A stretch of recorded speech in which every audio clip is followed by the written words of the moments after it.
Hey everybody, we are in the Swiss Alps. You see a beautiful small cabin over there with a hollowed out tree that with a water spout that I just drank at. So what am I doing here? I am walking up to another cabin, a bigger one, with my backpack. And I left the valley an hour ago. Valley is down there. We are in the Swiss Alps, Switzerland, therefore the country in the middle of Europe, with the capital Bern. You've probably heard of it. Geneva is famous. Zurich is famous. None of those are close here, close to this place. We are in a region now that is called Unterengadin, Lower Engadin, I guess, in English. Which is sort of the odd one out in a way, very far east of Switzerland. Beautiful place. All of Switzerland is generally a beautiful place. But what I want to talk about right now with you for a little bit while it starts raining is tree lines. And I know, in the back there, you see that trees stop at a certain elevation, right? And perhaps you've heard of the reason.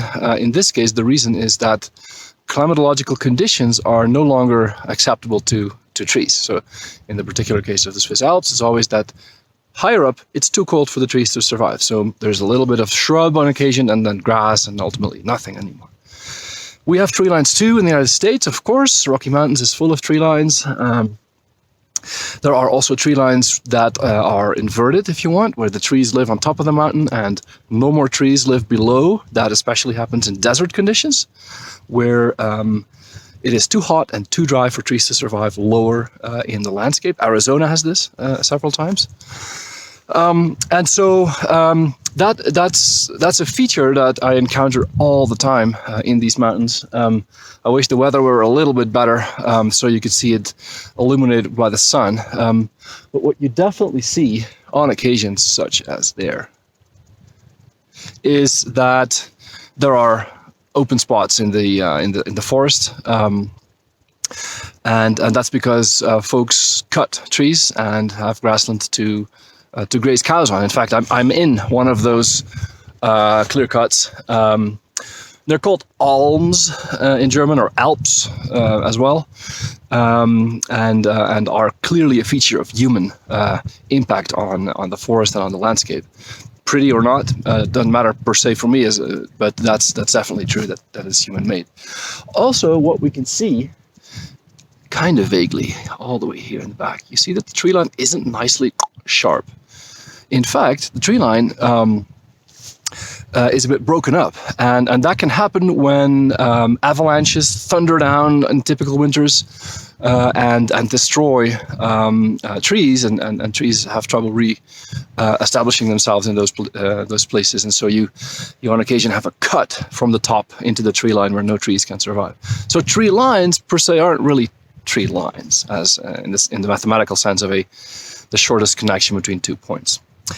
The last thing I want to tell you here is something about the particular kind of tree that they have, Larynx.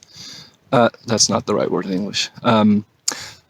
Larynx, larch in German. I will subtitle this with the right English word when I remember it. But look at this. Look at how this pine tree has a bunch of needles at every at positions along its little branches.